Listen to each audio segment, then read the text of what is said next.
Another week in the WWE has passed, which means it is time for another edition of Let's Talk Tuesdays. My name is BrendenPlayz, and well, we've had a little bit of news this week. Not a lot, but it is SummerSlam coming up this Sunday, so we have a lot to look forward to in this week. So there should be some good questions left by you guys this week. So the first one comes from Monda. What do you think of Daniel Bryan cheating on Brie Bella? Ugh. Well, geez, they're kind of getting a little bit desperate now, aren't they?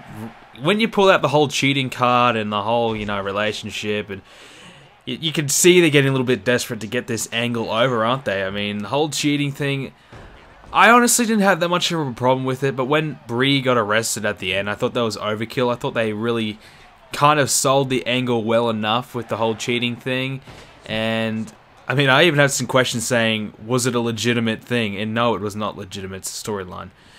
But I think they did well enough already. I think they went a little overkill with the whole Brie getting arrested thing. But Daniel Bryan cheating on Brie Bella, I guess, just adds a little bit of fuel to the fire. I don't think Brie really kind of believed it. I think she just slapped it anyway. Like she didn't seem like she believed it. So in storyline wise, it didn't really work out for Stephanie the way that she wanted it to work out for her for. But I don't know. I'm looking forward to their match at SummerSlam. I think it's going to be a good match. So if you want to add some more fuel to the fire, I guess getting a bit more personal is the way to go about it. So, and storyline-wise, it's not a bad move by Stephanie to do. So I have no problem with it. It was alright. This next one comes from Cameron LFC. Do you think Daniel Bryan will be as popular when he returns from his injury as he was before he left? Or do you think his big chance has gone? I think he'll get a big ovation. I think the crowd will pop for him. I think the crowd will show him the respect. But will he be as over as he was? I would like to say no, he won't, but I think I'm going to be proven wrong when he comes out. I don't know. I honestly feel as though Daniel Bryan's not as over with the fans as we think. I mean, there hasn't been that many yes chants since he's left, has there? It's only really been during Brie stuff when it's kind of forced. So the crowd, they've kind of cared more about CM Punk leaving rather than Daniel Bryan, even though I guess, it's two different kind of situations, but they haven't really kind of chanted his name or anything like that since he's been injured.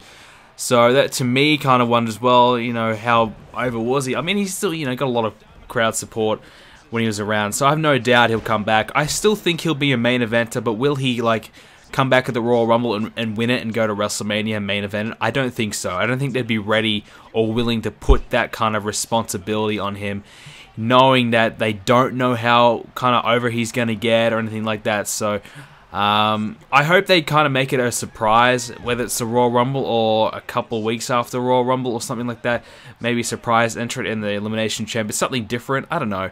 It depends when he's back, of course, but I hope they keep it a surprise and see what the actual reaction is when he returns. Big surprise return. We don't get that very often, so that'd be awesome. So I still think he'll be relatively pretty popular. I don't know how popular, but he'll get a big chant and big ovation. Dynamite Jordan 07, he asks me, do you watch SmackDown or look at the spoils? I haven't watched SmackDown in probably 2 years. Sometimes, very rarely, I will check out a clip, like on WWE's YouTube channel, SmackDown, when something half interesting happens, but I don't even bother to look at the spoilers, really, because there's nothing that ever really happens on SmackDown that's noteworthy. So it's really a waste of time, which is so sad, because SmackDown was always my favorite show, and now it's at the point where I honestly feel as though I'm wasting my time watching SmackDown. And, it's gotten that way with Superstars, and I don't even bother with Main Event either, even though it's live. Sometimes I check out Main Event, I feel as though Main Event is more important than SmackDown now.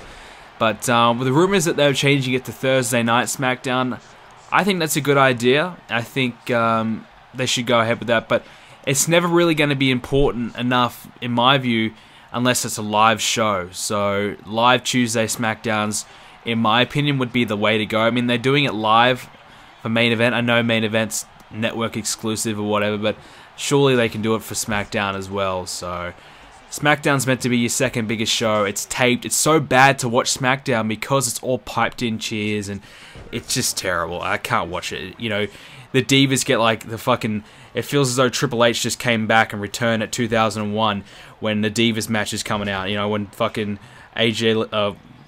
Cameron will come out. It feels as though it's the biggest reaction in the world when realistically we know about 2 people in the whole crowd are going, oh my god, it's Cameron, when the rest of the people are sitting on their hands not giving a fuck. So you can't believe SmackDown for a second. It's a joke, really. I can't watch it. A bit of a follow-up question to what I just answered. Mac, do you think we'll ever see another brand split in the future? If so, when? I've spoken about this many times on the show, but I do think we'll see a brand split.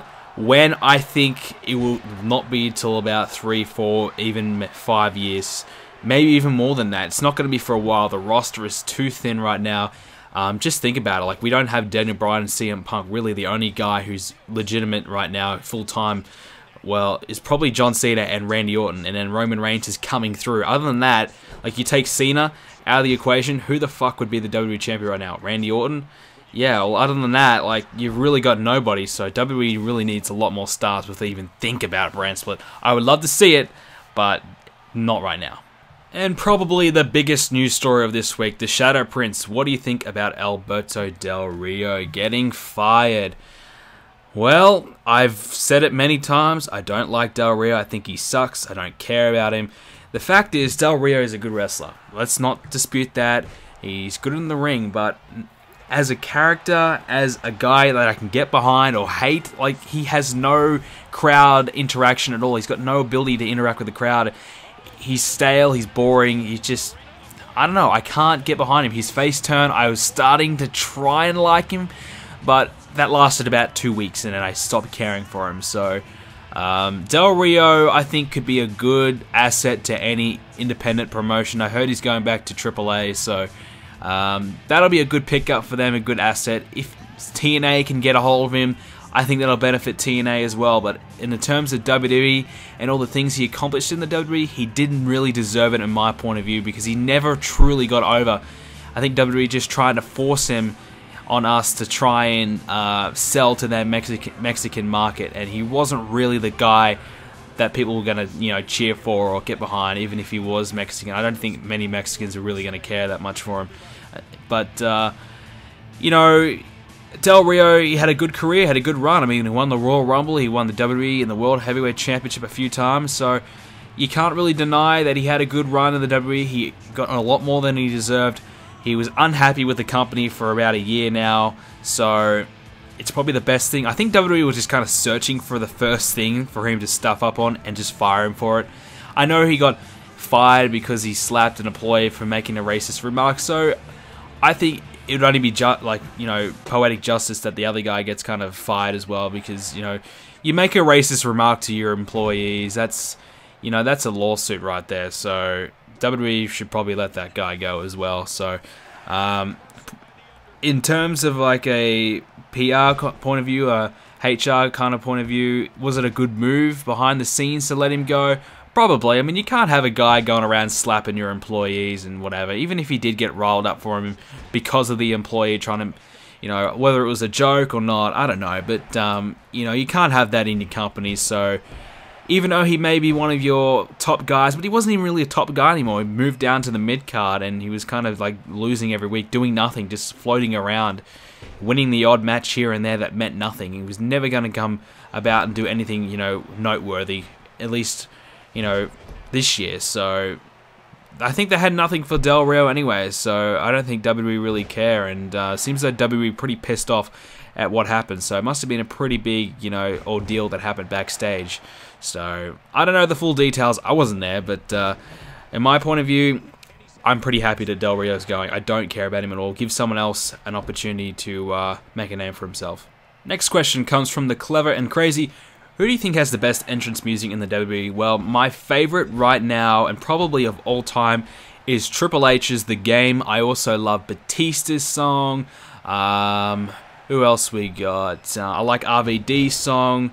So there's some good ones there, but a lot of them, the new ones they're making now, are very generic rock themes. So they really need to go back to kind of like getting proper songs, like Triple H's and that. So right now, definitely Triple H is probably of all time my favorite Triple H.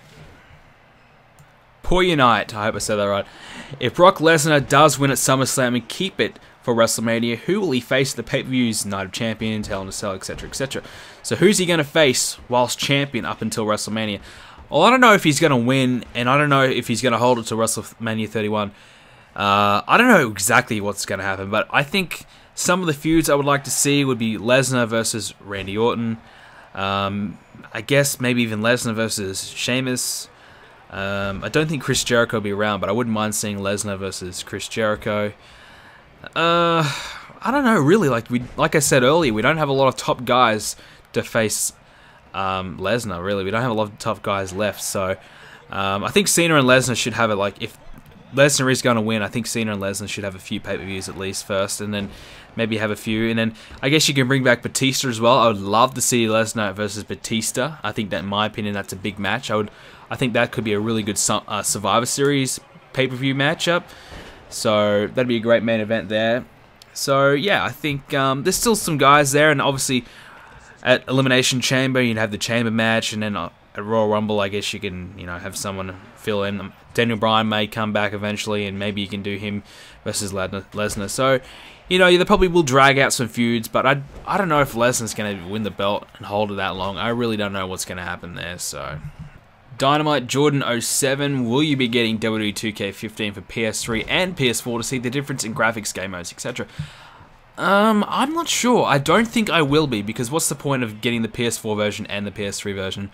The PS3 version will be just a really downgraded, downwatered, really kind of shittier version of the main game. It's going to be just like WWE 2K14, except probably the showcase mode instead of WrestleMania mode. So there's not really going to be a lot of difference to it. I don't know, I might get it just because it's WWE 2K and I probably should be playing it and showing you guys what it's like.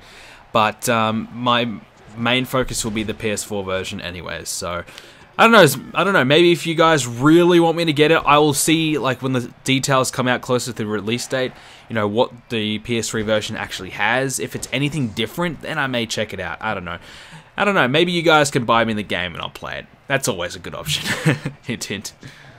The Quint. Who do you think will be facing each other in this year's traditional Survivor Series match? Well, I spoke about this to some guys in my forums. I believe that the Survivor Series match should be Triple H versus Roman Reigns. You have Team Triple H, Team Authority, so you have Triple H, Seth Rollins, Kane, Randy Orton. I don't know, maybe throw Cesaro in there since he wants to be a Triple H guy. I don't know. So you have Triple H, he has a team, then you have Roman Reigns, so I guess you can have Roman Reigns, John Cena, Sheamus, Dolph Ziggler, Dean Ambrose. So you have a good 5-on-5. Whatever the Survivor Series match is, it has to be a big one because I miss Survivor Series so much. It's one of my favorite pay-per-views. The 5-on-5 is my favorite match. I want it to be good. I really, really do. So if they did this idea I've got, in my mind, it'd be a fucking great match. I've already answered the second part of this question, so I'll just go with the first part. Noah Henriksen, yeah. Who do you think will debut after SummerSlam? I think the Ascension will come through. I think Charlotte will come through. I heard they're thinking about some other Callisto or something. I don't know, some masked dude. I don't watch the NXT, so I don't know. But yeah, so I don't think there's going to be that many. I think they really need to bring in another diva and another tag team. So Ascension and Charlotte would be the two that I'm bringing up at this stage. The Quint wants to know, what game, not WWE related, are you the most excited for this fall? I really want NBA 2K15. I want the new Dragon Age. What else is there? God. I want the new Assassin's Creed, like usual. Maybe the new Dead Island, is that coming out? I don't know. There's a lot of games, I can't think of them on the top of my head, but yeah. I normally get majority of like the big new games that come out around October, November, so I will be getting a lot of these new games. So whether I don't really do videos on them or whatever, but I still play a lot of other games. Like, a lot of people just think I play WWE 2K14. No, I barely play this game, so I mainly just play other games. So yeah, I'll be getting a lot of them. The Clever and Crazy, what do you think about Slater's few wins over the past couple of weeks? Do you think they'll lead to a push, or do you think he'll remain a jobber after a couple of weeks? Well, it seems as though they may be pushing the Slater Gators. I don't know, but I wouldn't be getting my hopes up if you're a Slater fan, the three of you that are Slater fans. I wouldn't be getting my hopes up because I think Slater's just kind of getting like some comedy wins, like big shock wins, just to kind of like, I don't know, like distraction wins. I think he's going to be one of those guys who just wins, you know, by distraction and, you know, by bullshit wins or whatever. So he's not really going to win legitimately, and he hasn't been winning like cleanly over guys. He's just kind of getting some like bullshit wins. So I don't think he's going to lead to anything. I don't think they're going to push him. I think he really just is the ultimate job guy and the ultimate guy who can just lose all the time but still make the other guy look good. Or maybe he can just win all these upset matches and maybe people will start to get behind him. I think he got a bit of a crowd chant, didn't he? So perhaps he may get, if he gets over enough, they will push him. But that just all depends on the crowd, I guess, if they do get behind him. And today's last question is another one from The Quint. What are the best deals for $9.99 besides the WWE Network? Geez, don't they say that a lot in the shows now? I think they're really trying to like get that over as some kind of chant or something. I don't know. $9.99. Well, what can you do with $9.99? I guess you could, you know, buy a T-shirt. You could get some lunch, get a good sandwich and a coffee, perhaps. But I think the best thing you can get with $9.99 is to buy premium membership on my forums, BrendenPlayz.com/forums. You know you want to do it. That'll do it for me today, guys. Hope you guys enjoyed today's episode of Let's Talk Tuesdays. If you did, please leave a like on the video. And if you haven't already, you have to subscribe because you'll see more Let's Talk Tuesdays next week, plus Universe Mode, GM Mode, and something else in between. Who knows?